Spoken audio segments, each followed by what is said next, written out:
Yeah, it's that one. Alrighty, so going forward, so we just finished our unit on what, Courtney?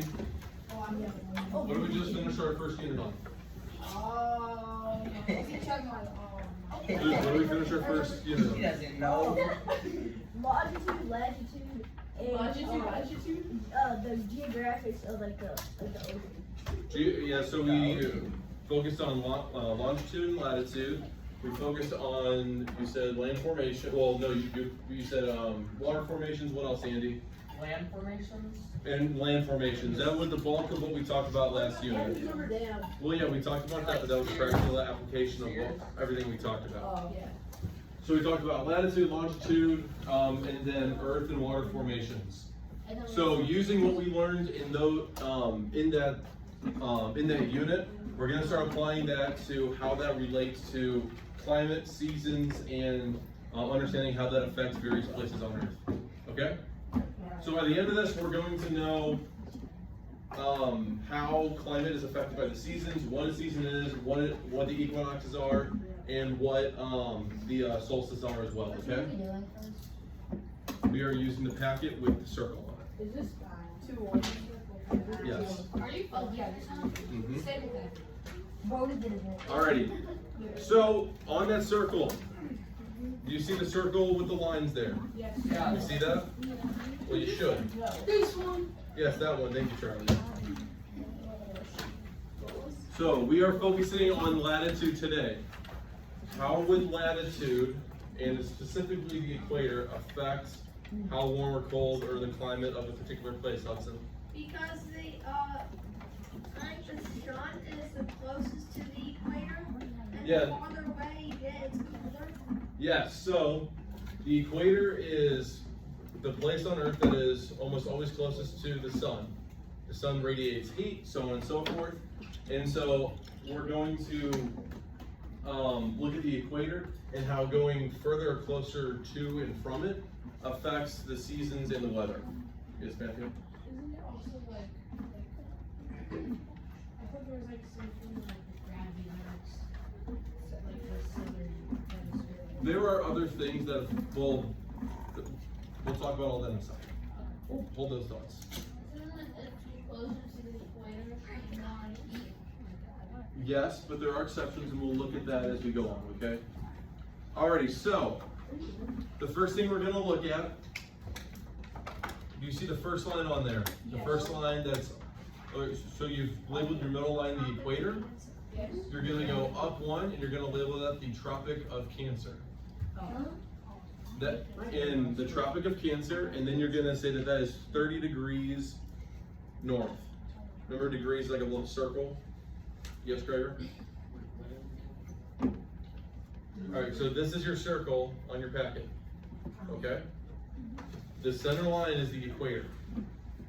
The line right above it is the Tropic of Cancer. That's what you're labeling right now. 30. 30 degrees. Do we put the label like on the line in the globe or like off the side? Doesn't matter to me. Whatever is most organized. We're going to go over that in a second. Then, the same way, once you're done doing the Tropic of Cancer, you're going to go back to the equator. You're going to go down to that first line you see, and that you're going to label that the Tropic of Capricorn. And that's 30 degrees south. No, this has nothing to do with zodiac signs. So, when we're talking about the tropics, they are officially 23.5 degrees, but we just labeled them as 30 because it's a little bit easier to remember, and it keeps things a little bit more straight in our heads.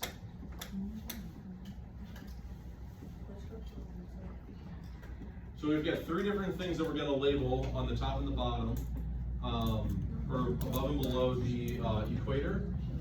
And we're going to get to why we're talking about those in a second. But right now we're labeling so we have a frame of reference for what we're talking about. Yes, Matthew? Like if you go, because it's the north, it's like because of the red, I would assume would indicate cold. Then the north and south pole, those are like ice. Don't think about the color of the line pertaining to that. It's just to show you north and south. Like blue is just indicating north on here, red is just indicating south. Okay. Like also, why is like We'll talk about that next class. Talk about that next class. Alrighty, do we have all of the tropics? Do we have those things labeled? Yes. Okay. The next thing we're gonna do is right above the Tropic of Cancer, that next line, we're gonna label that the Arctic Circle. And that is 60 degrees north. And then right after you're done doing that, you're gonna go vice versa down to the next one. So right underneath the Tropic of Capricorn, you're gonna label that the Antarctic Circle at 60 degrees south. What does ant mean? We'll get the prefix in a second. Just make sure that you're labeling this down for right now. I can't see it. You see it, right? Yes, Ed. I just like a plus and a minus, like under south and under north. It's just a like a helping visual frame. What's the Arctic Circle at? Arctic is in the north, Antarctic is in the south. No, like, what do you write for like the degrees? The degrees, 60 degrees. Remember, the degree symbol that we can use is just a little circle right next to the to 60. So if we're looking at it, this right here, that is your degree circle. That indicates degrees. You guys probably used that in math before, right? Yeah. Good. Otherwise, I was gonna go have a conversation with Miss Gore. I have. Well, Andy, you need, I don't know how to bring that up. Yeah. Marty, last but not least, the very top one, you're going to label that the North Pole at 90 degrees, and vice versa, the South Pole at 90 degrees. Alright, I assume that you guys, when you hear these terms, you've heard the Arctic Circle and the poles.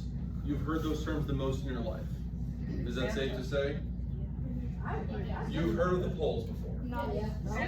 Yeah, Santa Claus is at the North Pole, Santa Claus is at the South Pole. That's No, you're not. I wasn't going Guys, focus. Guys, be quiet. Focus, come on. Alright, do we have all of this down? Alright, using the same circle, we're gonna label the low latitudes. What is the low latitudes?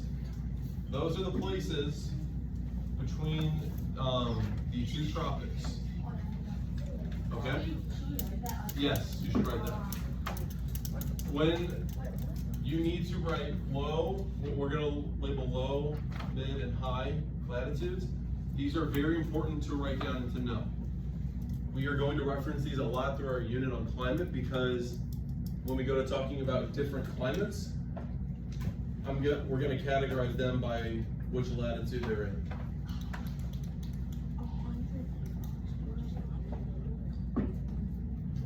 Alright, so these are located between the tropics. They're the lowest latitude numbers, and these are going to be the warmest climates. I would highly recommend noting down or jotting down that these are the warmest climates.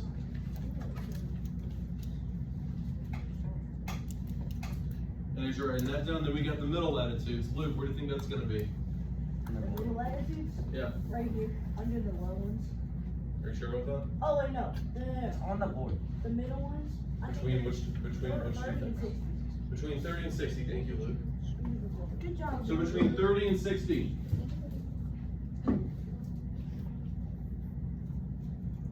So these are located between the tropics and the circles.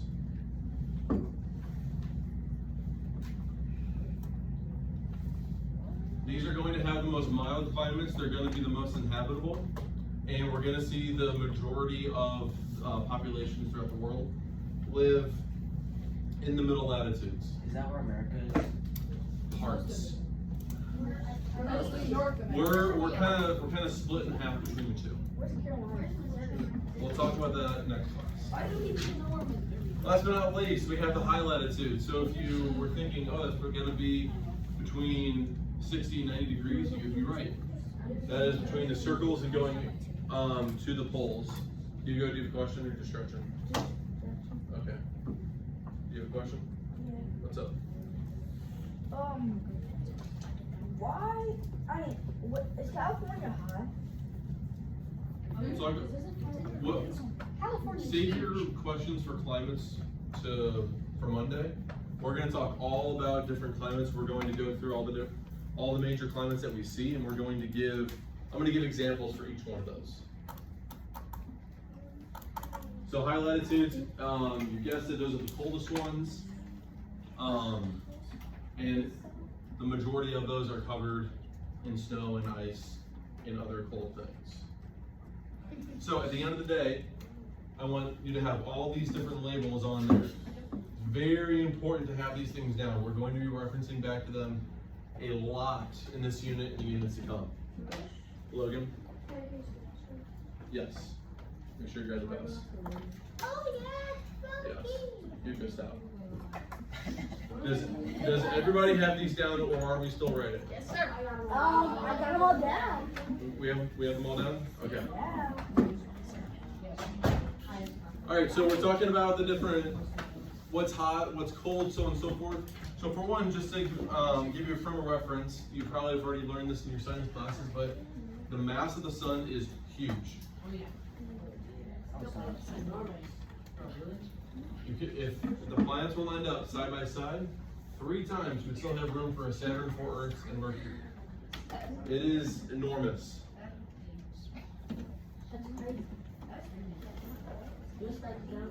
Yes, you should write this down. Remember, if it is in red on the PowerPoint, you should be writing that down. There, at the bottom of that first page. Thank you to Andy, who I think said that.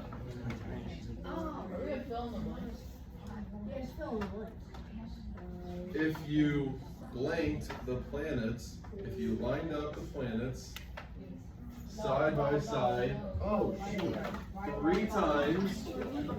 Sorry. Hold up. Did you figure it out now, Matthew? Yeah. Okay. Wait. I'm not going to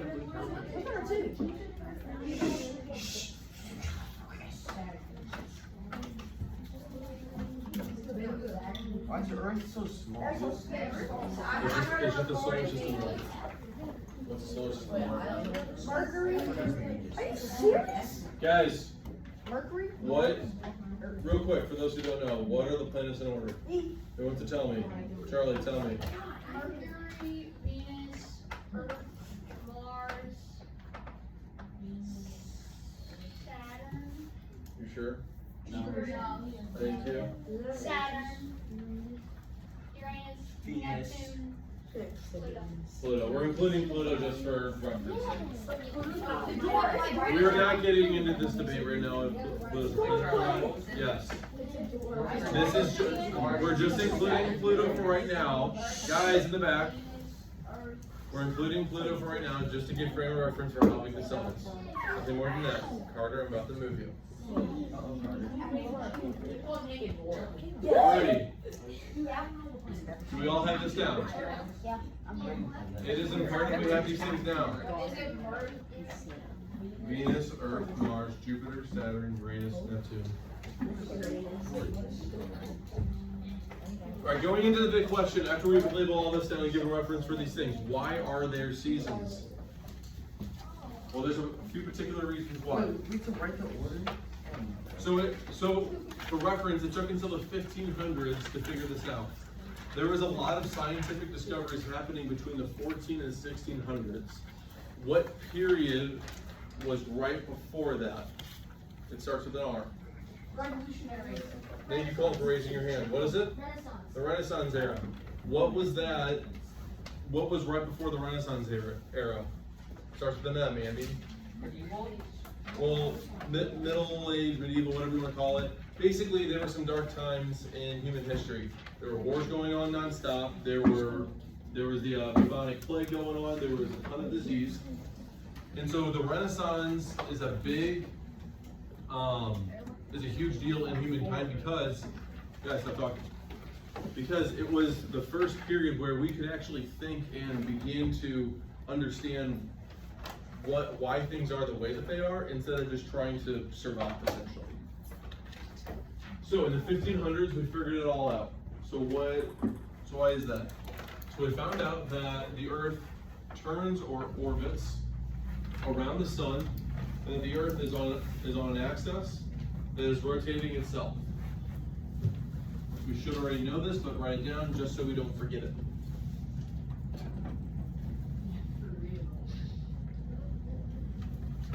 So depending on where we are around the sun at that given point in time, that is going to play a lot into what the climate and what the season is. Well, it's going to tell us exactly what season it is, but it's going to play a lot into what the weather is and what the climate is in our particular place. Yes, Jack? I didn't write all the planets down fully. I'll give this to you at the end. It's not, you don't have to have that for the rest of the class. So, simple enough. We're rotating around the sun. Sun's in the middle, and we're rotating at the same point in time. So, if the North Pole is tilted towards the sun, which hemisphere is it summer? If the North Pole is tilted towards the sun, what hemisphere has summer? Yes, the North Hemisphere.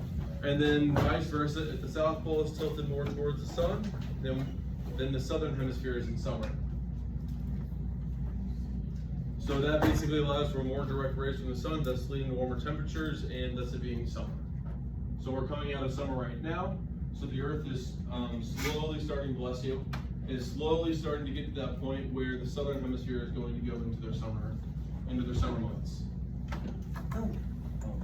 Don't worry about it. We're still on the same side right now. So we were just right here. We were pointed towards there. We're right around here for right now. I can't see it. Can we get like? We're good. We're still in space. Don't worry. Yeah, still good. For what? What about number 3?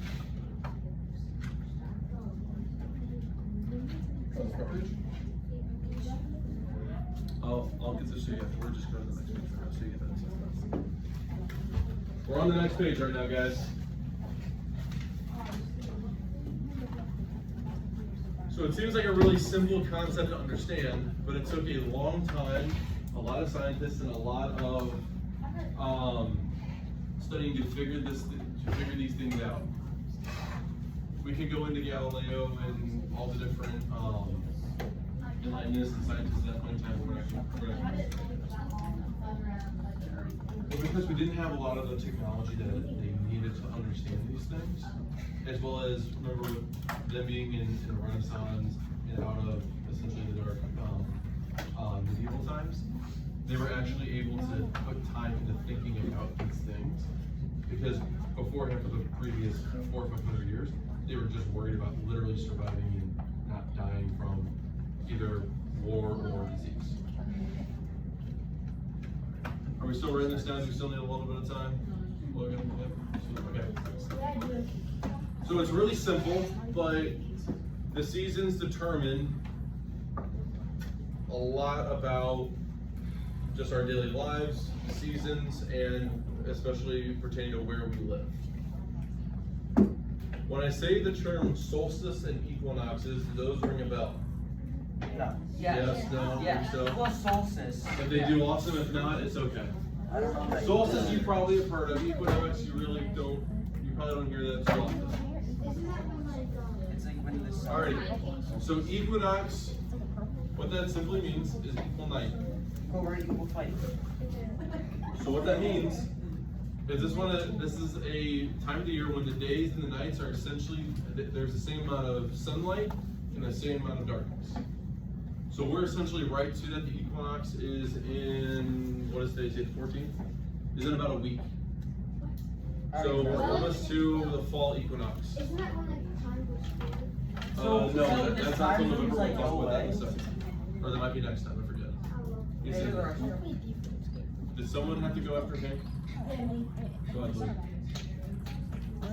You just won in the last class. So this occurs around March 21st and September 21st. I want you to circle the word around.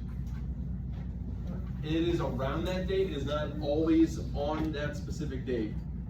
You can give or take a few days either way So it's with when coming this up? happens, but it's usually around this point in time. This is halfway between the solstice. Between the two solstices. September. So this occurs when the sun is directly over the equator. You're not getting, complete direct, but you're not getting, indirect essentially. You're getting equal amount. So if you've ever heard the Earth, Wind, and Fire song, September, it's referencing the equinox. Yes. So like what happens to time zone? Does it just like go away? No, we'll tie all this in future classes, okay? Time zones don't just go away at the end of Arizona. Yes, sir. So that's like, on Guys, that stop day, talking. Guys, stop talking. so on that day, if I was on like the Tropic of Cancer, it would be pretty much the exact same heat and weather and time as if I was on the Tropic of No, because you're in two different hemispheres. Just trying to Yeah, it's in the equator though. It'll be, okay, I get your question. Yes, it won't be the same climate because climates depend on where you are, but the light will be similar. So it'd be like the same, like 12 hours. Roughly. It's not that oversimplified, but roughly. Yes, Brian? Are you basketball? No, Andy, you can go. Okay. Alrighty. So, same thing. Our equinoxes are right here. Our solstices are on the other two.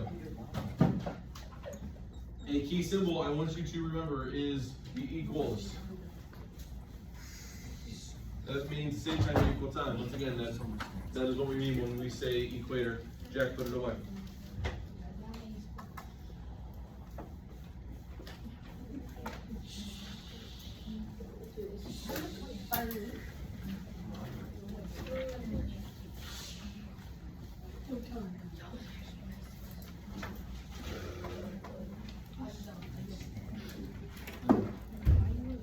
Are we all okay on this slide? No. Okay. Alright, so equinoxes are when? Raise your hand. Jack, when are equinoxes? March 24th and September 21st. Exactly. What does an equinox mean in Matthew? It means that you're getting about equal nights of days. Correct. And then it is also, the equinoxes are the rough markings of the beginnings of spring and fall. Okay?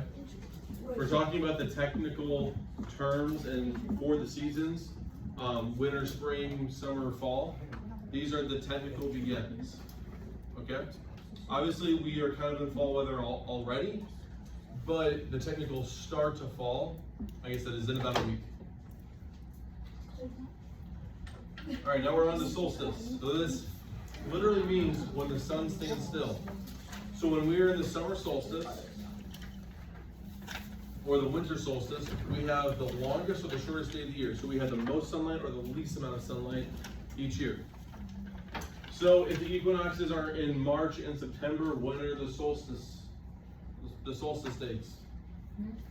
Gregor? December and And what? January. No, you got December right, Logan? June. So they are, once again, around the 21st of June and the 21st of December.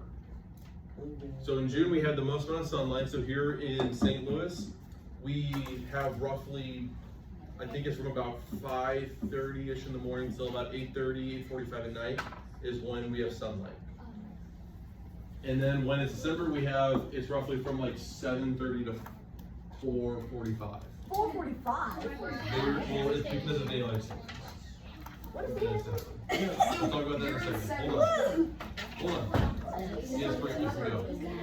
Guys, stop talking. Don't take me, Carter. Courtney. These boards full of Yes. Yes, Jack. You know, like, solar books that happened, like, not that long ago? There was another one happening soon. I think there is an eclipse happening in the springtime. Alrighty, going on. We'll talk about those things more later if we have time. Alright, so this occurs when the sun is directly over the tropics. So the Tropic of Capricorn and the Tropic of Cancer. you get the most direct sunlight then, because once again, that hemisphere is tilted towards the earth, or is tilted towards the sun, pardon me, and then we have the most direct sunlight, or the least direct sunlight. Yes, ma'am. Yeah, you can write 30, like if we're talking in technical terms, it's 23.5, but you can remember it's 30. North and south. North and then south. Is this all making sense so far? Do we have any questions? Yes, Parker. My finger's bleeding. Do you have like a band-aid or something? We're gonna send you down to the nurse.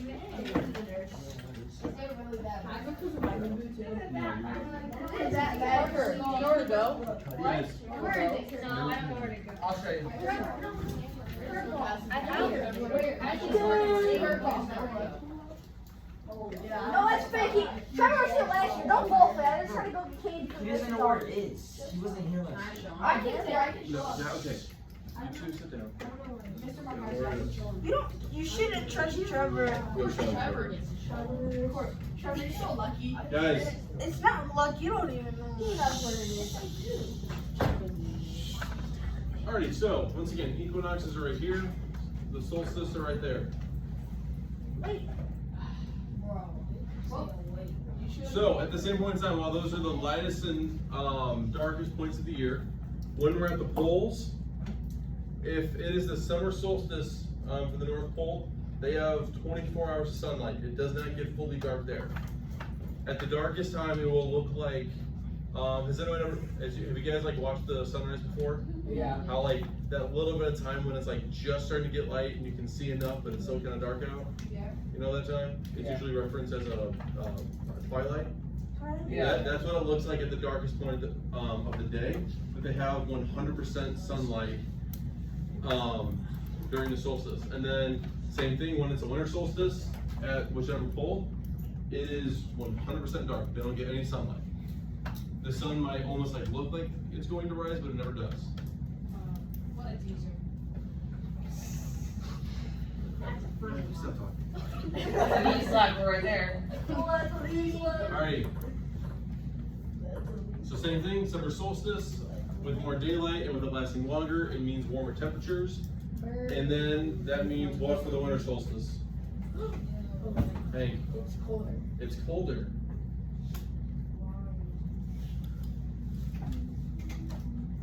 Wait. Whoa.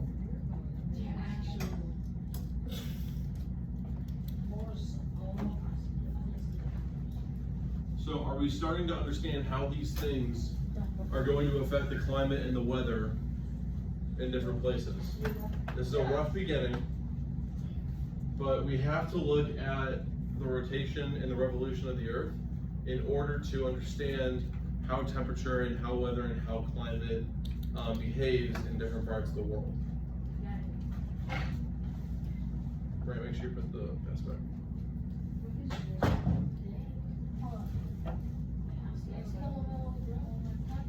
We're done with those. I can't Just Gregor, just guys wait on the bathroom for now until we're done with those. I want to make sure that we get all this done. We have plenty of time, and then you have some time to work on your homework.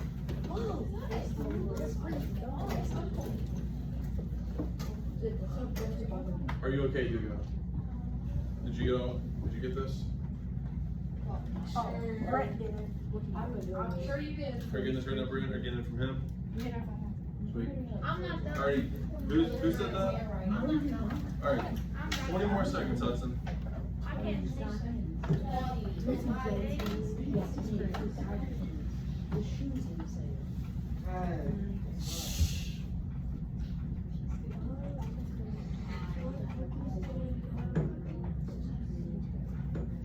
Alrighty, going on. So when we're looking at the solstice, like I said, this is the lowest the sun is really going to go on that given day.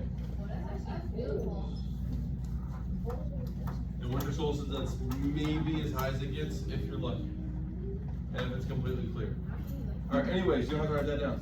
Alright, who was asking about daylight savings? Was that you? Who was that? Was that Logan? No, it's me, Jared? it's me, it's me, it's me. He didn't know all those. Guys.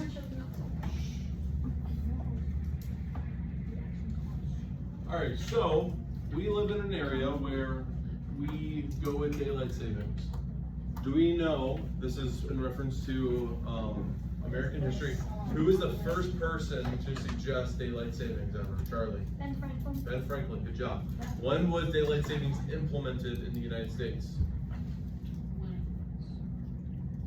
It's after a major event. I feel like it was after something. No, not Civil War, Hank. After World War I. After World War I. Good job, Hank. Good job, Hank. Thank you. Alright, so daylight savings is a thing that is here in the US, but not all states anymore. This was to help give more daylight, specifically for farmers and for professions that worked outside before they had direct access to electricity and light whenever they needed to get it. So it's in debate right now if we still need daylight savings. There's sides for both. But this occurs when we adjust our clocks by 1 hour. So in November, when we have, give Miss Pen back, your pencil back. When we have daylight savings in November, do we move our clocks forward or backward? Backwards. Thank you, Hank, for raising your hand. Backward. Backward, thank you. And then that means in the springtime, we then spring them forward. So that's your little clue at the bottom. Where is it? There. Wait. All right. So you can think of it as spring ahead or fall back. Either one. So it gives us more time to enjoy the longer days. That is, once again, since we have direct access to electricity and light whenever we want it, there's debate whether we need it or not. Who knows a state that does not use daylight savings? Look at understand the first. Arizona, thank you. I know it. So Arizona does not abide by daylight savings anymore. They changed the legislation to not abide by it anymore. Wyoming is daylight. Because they don't need it. Nobody's farming up in Wyoming. So this also, once again, a lot of this goes back to farming is the main instance. There's other reasons why these things were implemented, but that's one of the main reasons why. Because farmers depend on the daylight to do their work. It's really hard to be a farmer, to work with their crops, to harvest, so on and so forth, when they can't see anything.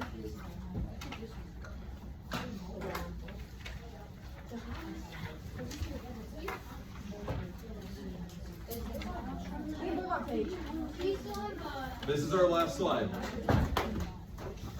I will leave this up for a second for us to finish, but we are done with this lesson. Well, you didn't get